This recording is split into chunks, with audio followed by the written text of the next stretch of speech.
what if I'm going through a sales call and I, in the back of my mind, am realizing I don't actually want to work with this person and I don't want to move forward? What do you do then? What if they list a price range that is way lower than what you are willing to do work for? If you are getting on to a call and someone just makes the statement, I'm not really ready to purchase right now, how do you move forward? What if you end the call and they say, I need to think about it? Welcome back to the Sustainable Creator Podcast. I have done this intro 4 times already, but you guys are in for a treat. We have Leslie with us today. We're going to be talking about the anatomy of a sales call. She has experience in contract sales and a lot of knowledge in high ticket sales as well. And so we're really excited for her to share her experience and expertise with us today. You guys are in for a treat. We were already talking about things before hitting record. So I have the inside scoop for you. This is going to be a really good one. Get your notebook if you don't have it already or have some way to jot down notes. And spoiler alert, we will have an exclusive workbook for you. So if you want to just go ahead and download that now, you can. It's linked in the description, but that will be waiting for you as well. So welcome to the show, Leslie. Hey, hello. I'm so excited. We are too.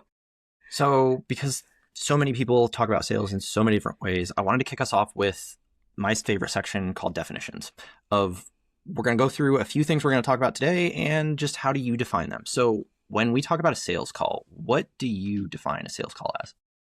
I would say a sales call is what you would call a discovery call. It's that first step before someone gets to work with you or sign on. This is your time to build that relationship and then also get your partnership started. So the second one is, how do you define a conversion? So I think that obviously you guys are probably going to think a conversion means it ends with the sale, but I think that there's actually 3 things that means you had a good sales call. So first, your potential client or customer is leaving that call knowing something that they didn't know before, that they are feeling confident, excited, and that your business has left a good impression. So even if they didn't work with you right then, there's still an opportunity to chat with you later. Yeah, I like that because sales is not always about the immediate sale. It's oftentimes the big picture and the long game too. So I like that reframe a lot. Actually, like it doesn't always have to end in credit card or money down. If they learn something, if you solidified your brand reputation in the process, that's also a win. The last definition is, in your intro, we talked about high ticket sales. What do you define as high ticket? I would say high ticket is mostly in that multiple $1,000 range. So anywhere from, I would say like 1,500 all the way to 10K plus would be high ticket. When you specifically think about high ticket, is there a difference that you see in a sales process between a high ticket sale or any other type of sale? No, I think the structure of your sales calls will really be rinse and repeat depending on your offer. The only difference with a high ticket call is that you're closing on the call versus sending a proposal after.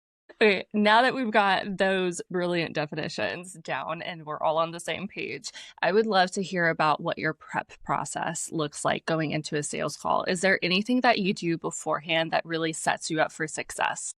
Yeah, I think that people might get really in their head about preparing and knowing what questions to ask and having everything be custom, like per the person you're talking to. But if you do enough of that research and prep work for your offer one time, you'll be able to templatize that.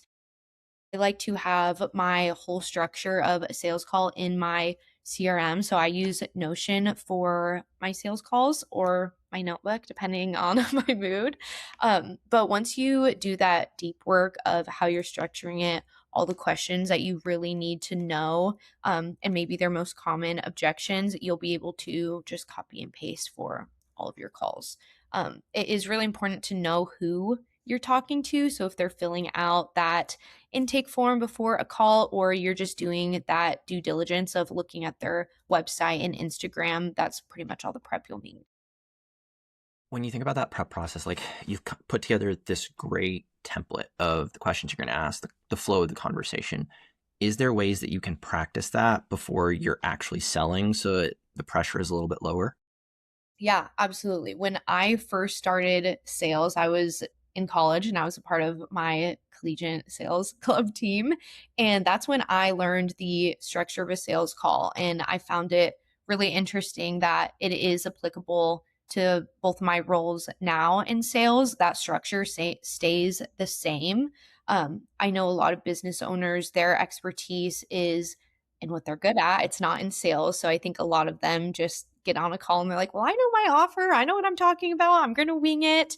But if you have a structure, it will make it smoother for not only you, but the other person as well. But in sales, there are things called role plays. So you can have your partner or your best friend or even AI do role plays with you.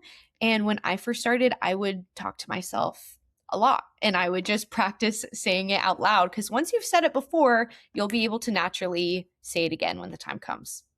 How would you prompt something like Claude for that? Is there something specific that you ask or specific details that you give to go through that process?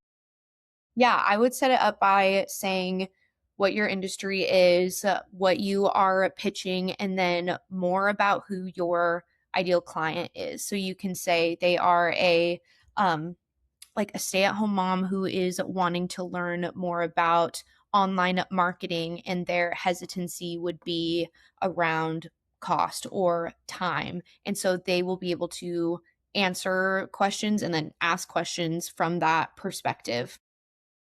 That's so interesting. I actually got an email a couple of weeks ago from, I don't remember what university.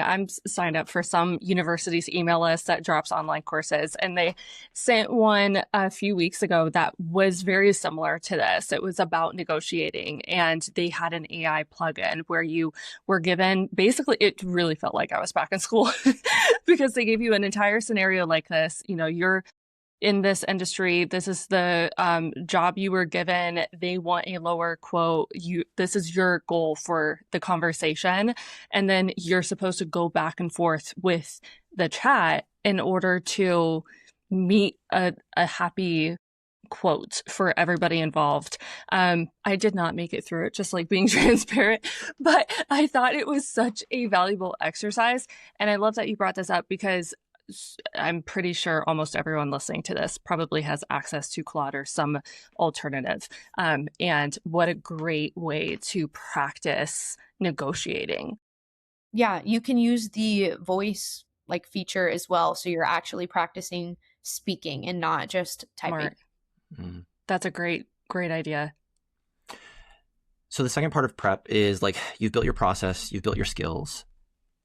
Then there's the person that you're selling, and some of it is doing research, but how do you think about vetting or pre-qualifying that you're actually going to have a sales conversation with a good candidate? Yeah, so a lot of that heavy lifting there for qualifying is going to come from your intake form. So for the calls that I have, especially for high ticket, they don't get to have a call unless they fill out a form. So this is your time to get a lot of information that will help in your prep. So you can just ask about obviously their name, their contact info, a little bit about their business and what issue that they are dealing with. And then to start preempting those objections that you would get on a sales call, you can put them in that intake form. So if you know that your lowest possible package is $2,000, you can put that in there and say, investment starts at 2,000. Are you ready to invest this with whatever problem you're dealing with? And they will have to check yes before they get on a call with you. Yeah, I like that a lot because we talk about the idea of pre-qualifying leads quite often. So on that note, do you have other ways that you personally like to pre-qualify leads to vet them before hopping on a sales call? Yeah, I'll always review that form before the scheduled call is. So you can look at their Instagram and you can look at their website. And then if you think it might not be a great fit, you can be a little proactive with it and email them and say, hey, thank you so much for scheduling this call with me. I looked at your info based on like what I saw, XYZ, that you think might not align. I would recommend holding off or you can ask questions in the email and then say, like, if they can address this, then I would love to have a call with you. Otherwise, let's hold off. Mm. And just to piggyback on that real quick for anyone listening, because think that is such a great approach. And I know there are some people listening to that going, oh, I don't know if I could actually do that. So here's an extra reframe on it.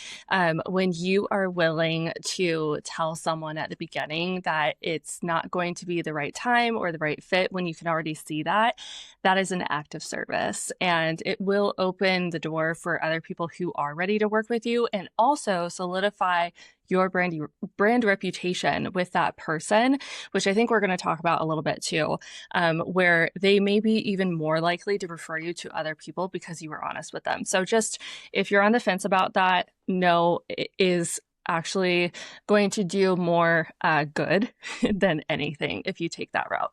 Yeah, because not only are you respecting their time and what they're looking for, but you're also respecting yourself and Yes, your time and expertise because you are the expert.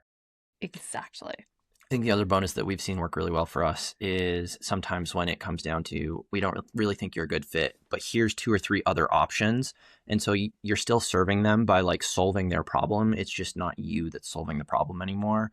And so it's more of like passing off, and like building that referral network is really helpful to being able to just like pass people off if they're not a good fit, but you know who could serve them even better than you can. And if you can do that before the call, that's a bit less intimidating for you. So even if Yeah. you do get on a call and towards the end, after asking everything and having a 30, 40 an hour conversation with them, and you find that it's not the right fit, you can do exactly that and give them resources, you can give them referrals, or you can just a bit more time and it'll help you.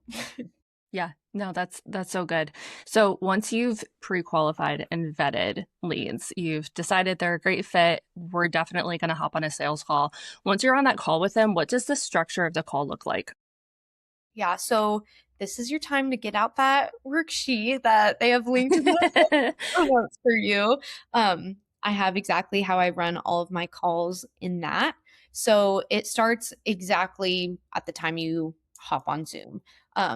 It's your body language, it's your tone, and then also the first couple sentences of what you say. You want to immediately set your frame and set the tone for the call because you are the one to lead it.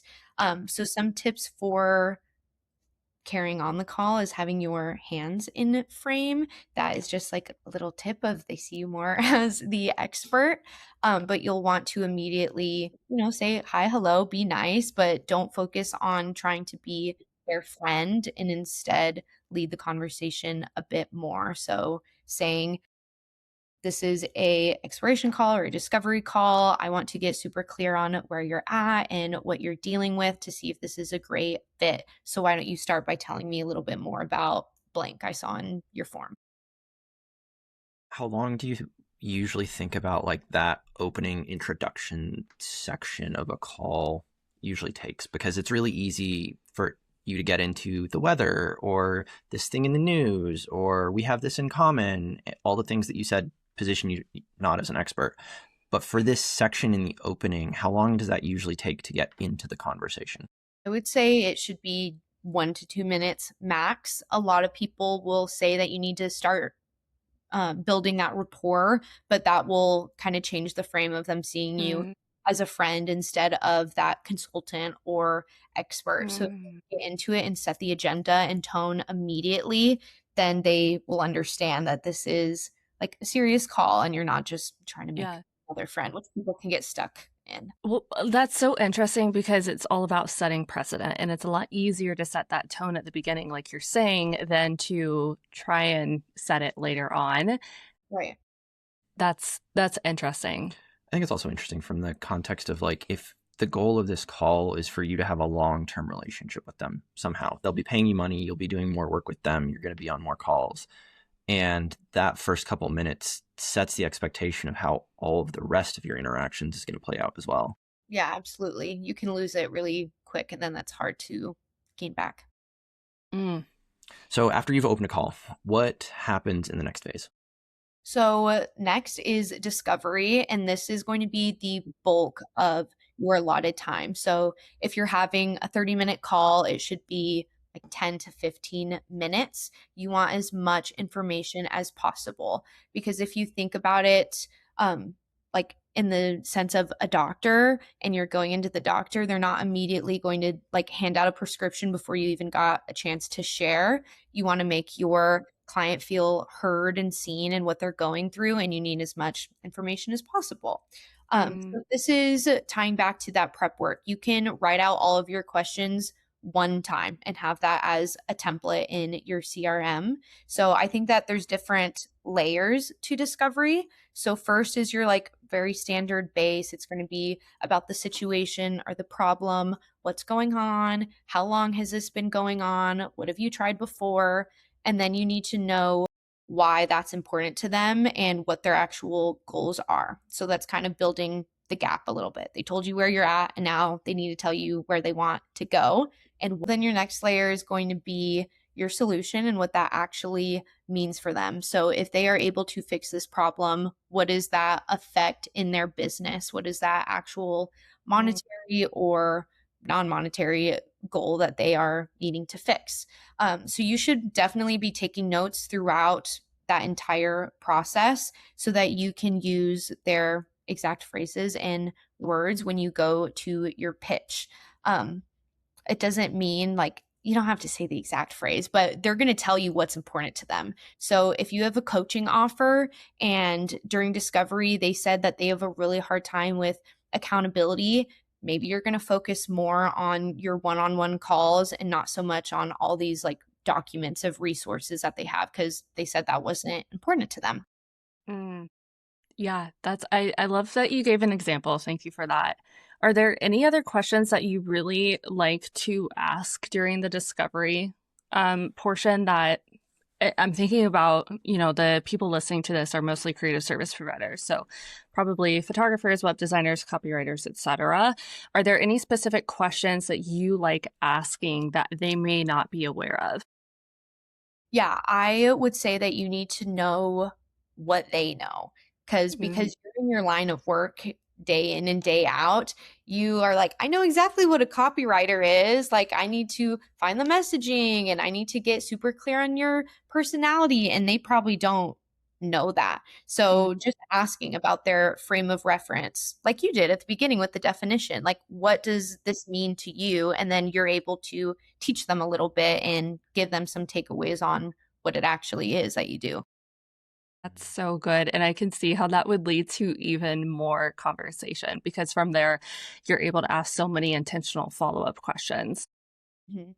Also, with discovery, this is your time to preempt any objections. So you want to try and address as many of those as possible before you get to the end of the call and you're kind of stuttering. So if you can address some of their expectations around what they may have spent before on coaching, what their good and bad experiences were, if they have a team, if this is just going to be them, how they plan to fit in a coaching offer, maybe if they're doing the daily operations of their business. So your whole job in a discovery call is really to be so curious and be honest with them. You don't want to have any surprises at the end where you could have addressed it before.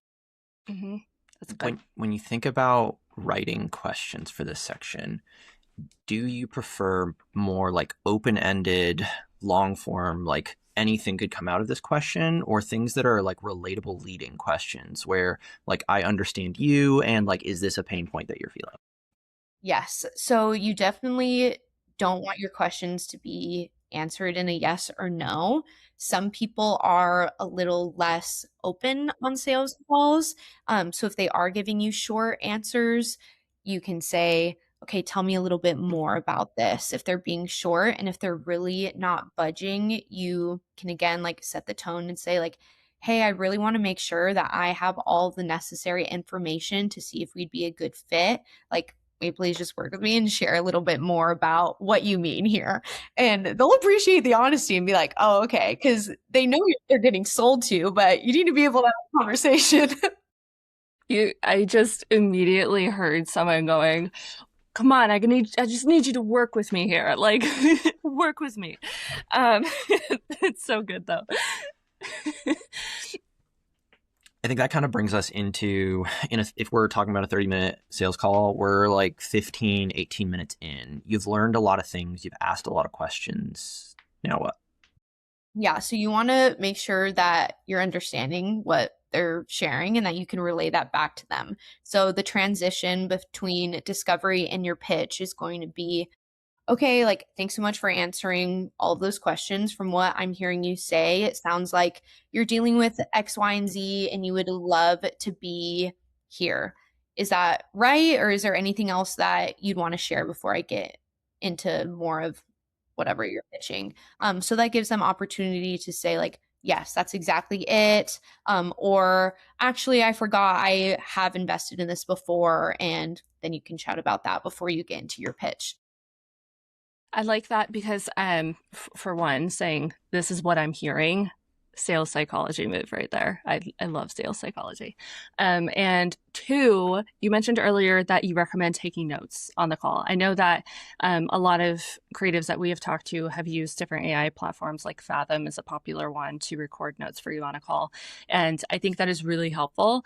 But what I'm hearing from you, no pun intended, is that you're taking actual notes yourself, which to me, once you get to this portion of the conversation, being able to repeat back, this is what I heard and what we could work on together. If you have shorthand notes for yourself, that's a lot easier to organize your thoughts into a pitch. Is that right? Yeah, I would be writing down like the key phrases. Like back to that example I shared about the accountability, and maybe you have one-on-one calls in your offer, or you are working closer in whatever that offer is. You can write that down, like had a hard time keeping promises to self, or needed a other person to help like bring them along. So any of those key phrases, you should definitely be writing them yourself, and it'll also help you be a little bit more on the call, not passive. Mm-hmm. That's good. So they've confirmed that you heard everything correctly. How do you segue that into a pitch? Yeah, so now that they said yes, you'll be like, great, I think I have everything that I needed to know. I'm going to share my screen and just get into a little bit more about how I help. And then that's your opportunity to share your pitch deck. I have always created a pitch deck for every offer that I am pitching.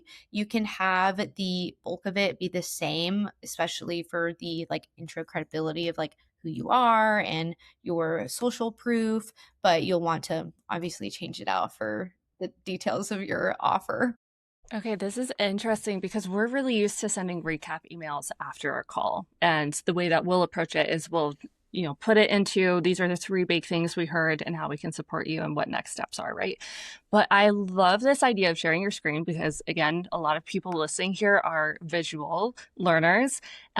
So talk to me about what goes into a pitch deck. Like if you were to break it down into the most important pieces, what are you highlighting in a pitch deck that is most important for the person that you're talking to know? Yeah. So this is why it's so important to keep those notes of reference when they're speaking, because you will use their exact phrases as you're going through your pitch deck. So I always start by having an overview on who you are or who the company is, and then you get to use those phrases. So I'm blank, and I've been operating my copywriting business for 3 years now because I saw that women needed help with blank, blank, blank. And you can use the three things that they shared with you in your call. Then you'll want to get into your social proof. So this can be testimonials, this can be how many people that you've helped, how you've helped them. And I think that's, it gets the excitement built up that they're saying, okay, Yeah. this works. You've actually helped people do exactly what I've been dealing with before. Then you'll want to get into your actual offer. And as you're detailing what's included, you want to focus on the outcome and not necessarily what's included. So if you had a like a coaching offer, You don't want to be stuck in you get like 4 calls a month, you get these resources, because that doesn't really mean anything to them. They need to know the why. So it's Right. what's the feature and benefit. So you Yeah. get 4 sales calls a month, and that fosters the accountability. So you're not falling behind. You get to chat with other people in the membership. So you're having community. So it's always tying whatever is included back to what that means for them. Yeah, I just thought of a good parallel for this because that would be like a denim company saying these are made with 80% spandex, 10% polyester. Like nobody looks at the tags for that. Like we just want to know, is this going to fit me well? Is it stretchy? Is it high-waisted? Like, am I going to have a lot? Like, is it going to last a long time for me? Is it going to look good? So As someone that transformation who is just had a pair of jeans destroyed. yeah, she didn't that's put a the that's label. a whole side note. I had no idea. Anyway, so Another yeah, the transformation is so important.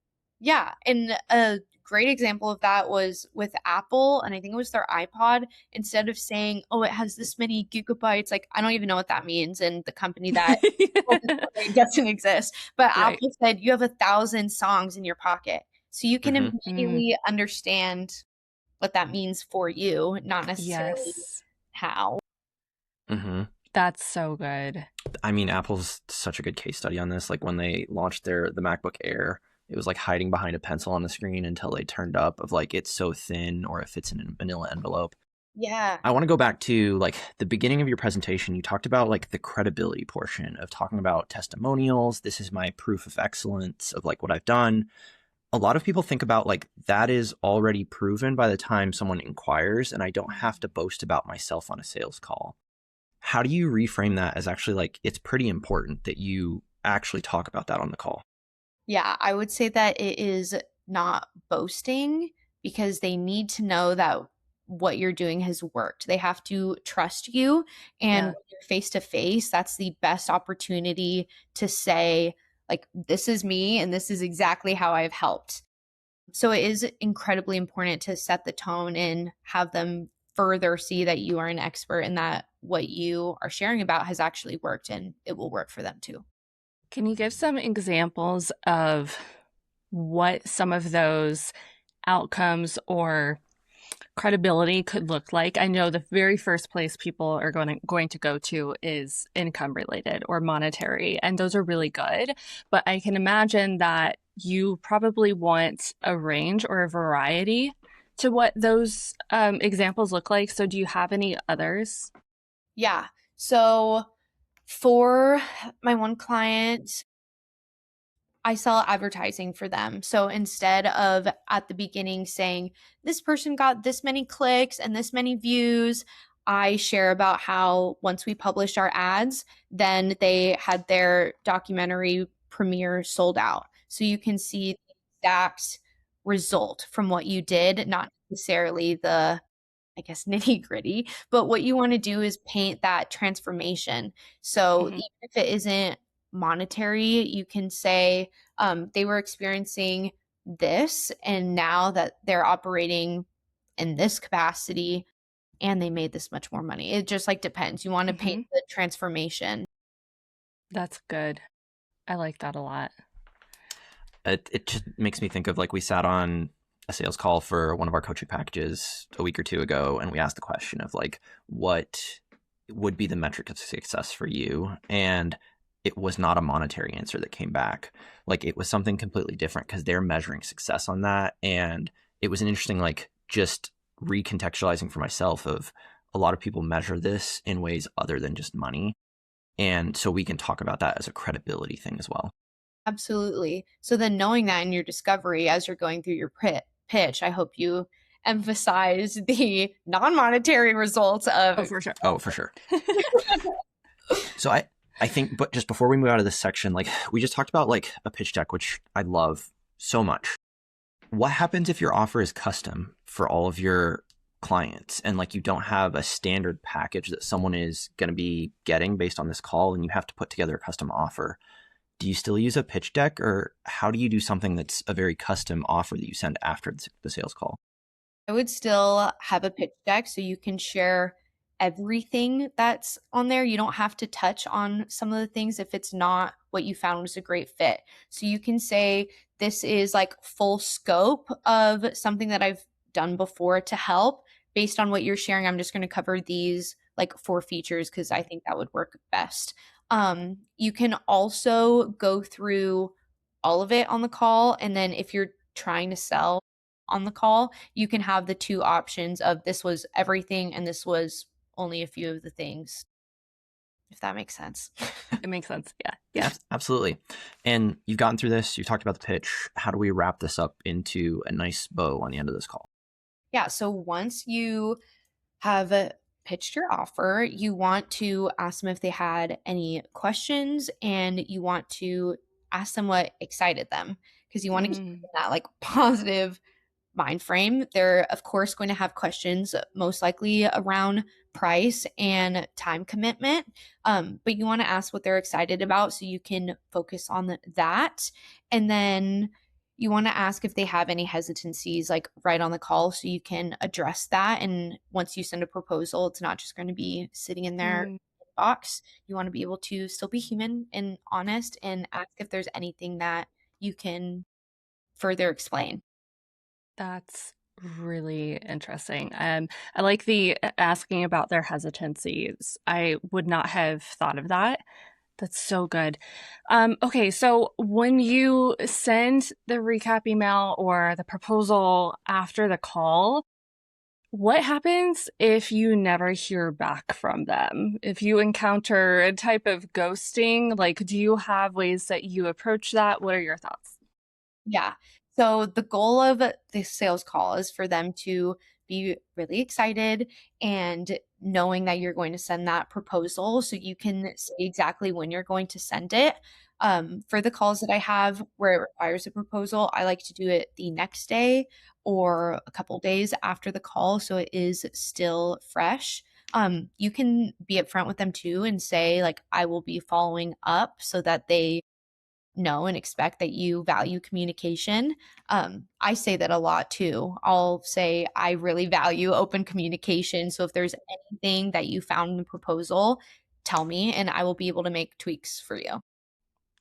That in itself is such a form of reassurance, and also is such a great way of educating them, for lack of a better word, on what your values are. I think that says a lot right there. When we have shared values with someone, immediately we trust them more. And so communicating it from a value standpoint and then turning it into this is the request or the expectation, that's such a great way of going about it. As we kind of start to wrap up here, I think it would be really interesting to play out a couple of common things that we hear people complaining about from on sales calls. And so now that we know the process that you walk people through, we're just going to pitch you a couple of scenarios of things going wrong on sales calls. Okay. And just how would you fix them? Okay. And the first one that I have for you is, what if I'm going through a sales call, like I've done the whole discovery phase, I'm in the middle of the pitch, and I, in the back of my mind, am realizing I don't actually want to work with this person and I don't want to move forward. What do you do then? Yeah.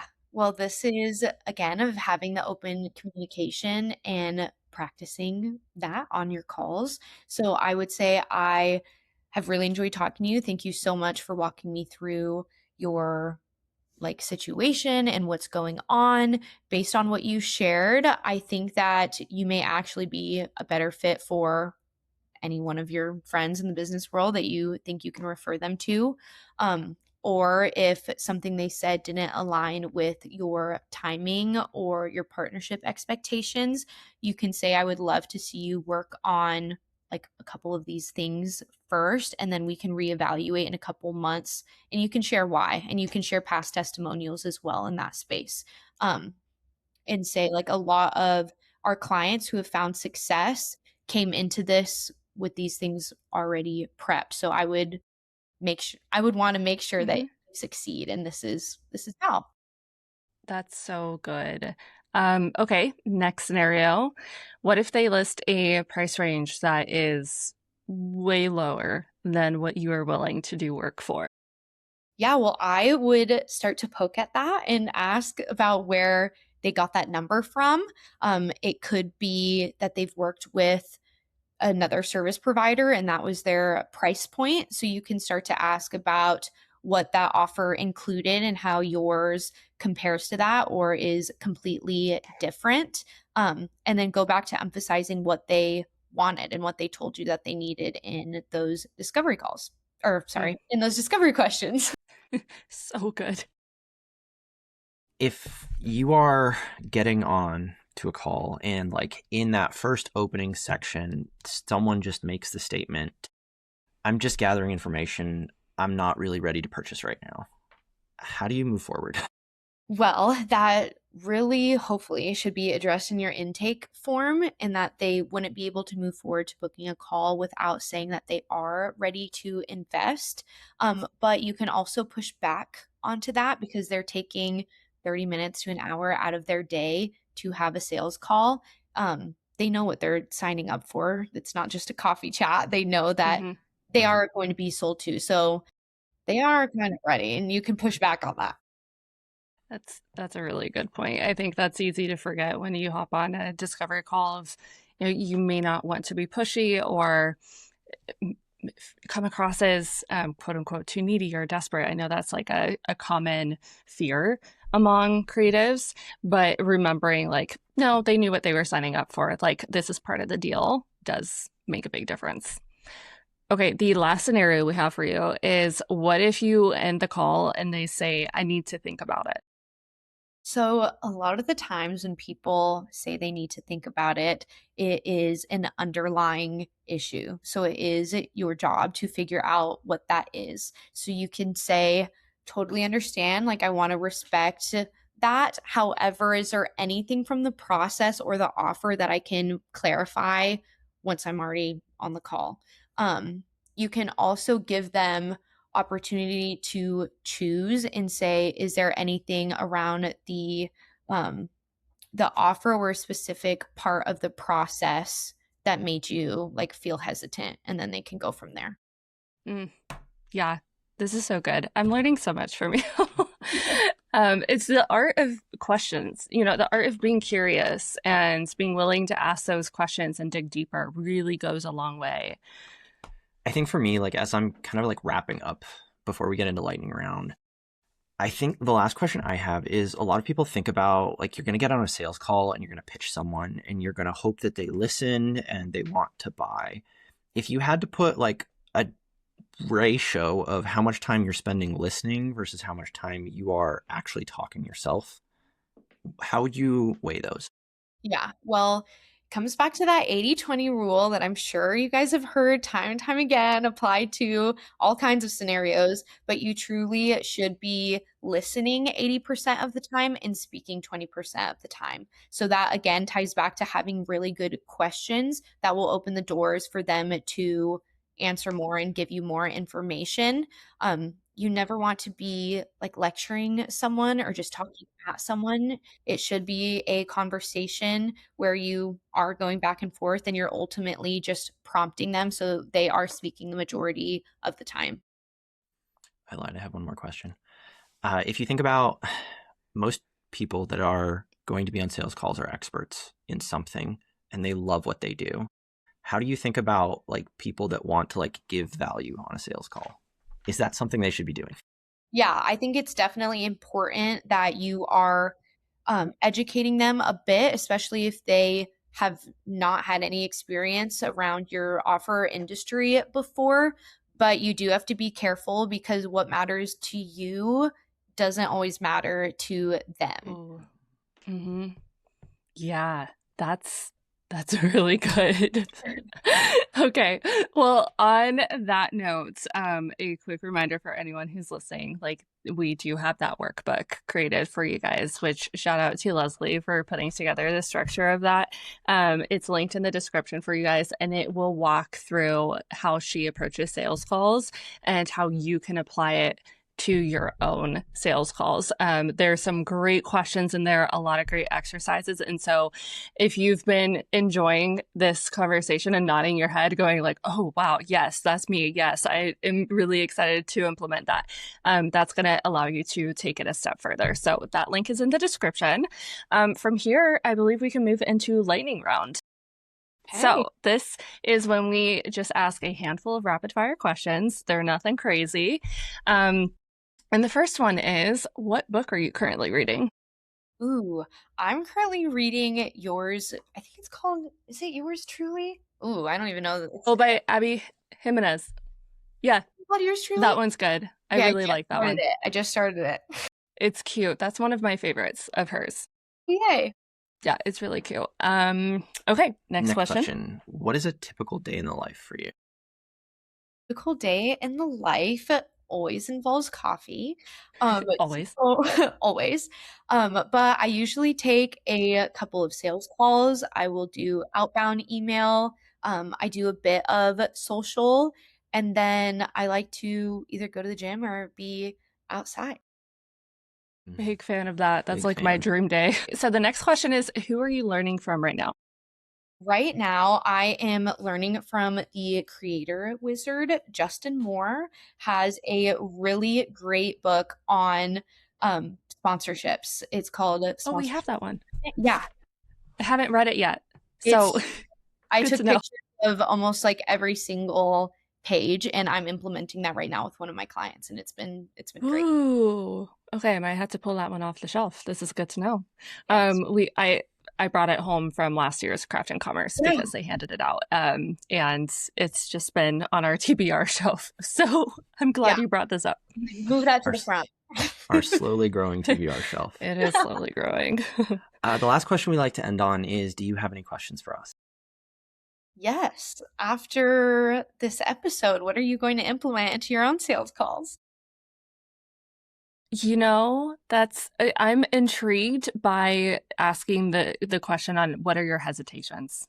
I think that would unearth so much that we may not get. Usually we kind of like read in between the lines on what their hesitations might be, but I love just being straightforward and asking it point blank. Yeah, that's great. I think I'm definitely going to think on what a pitch deck for us would look like. Yeah, I'm also interested in that. It's not something that we have done for the current version. Like, she used to do it back in the day when we were in wedding photo, or she was in wedding photos, but not for the current iteration of our business.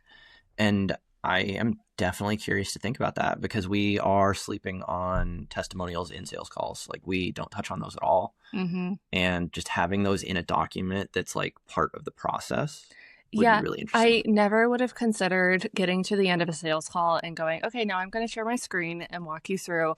That's such a great segue on what you can do for them that just never crossed my mind. Yes. I love it. Yes. So we learned a lot. Thank you so much for this. Yeah, that's fantastic. Okay, well, this was amazing. Thank you so much for your time, Leslie, and for all of the knowledge that you shared. Guys, go download that workbook. I'm just going to say it one more time because it is gold. It is so good. It's linked in the description. If anyone listening wants to connect with you further, how can they find you? Are you on Instagram? Do you have, where are they able to come say hi? Yeah, Instagram is the best place. My username is Leslie E. Johnson. Awesome. Pretty straightforward. I love it. Guys, thank you so much for listening to the end. If you enjoyed today's episode, please do us a solid and leave us a review either on Spotify or Apple Podcasts or YouTube. Fun fact, we've dropped YouTube videos. So you can also comment below what your thoughts were and add to the conversation. We would love to be able to hear what your takeaways were as well. Thanks for listening, and we will see you next time. Bye.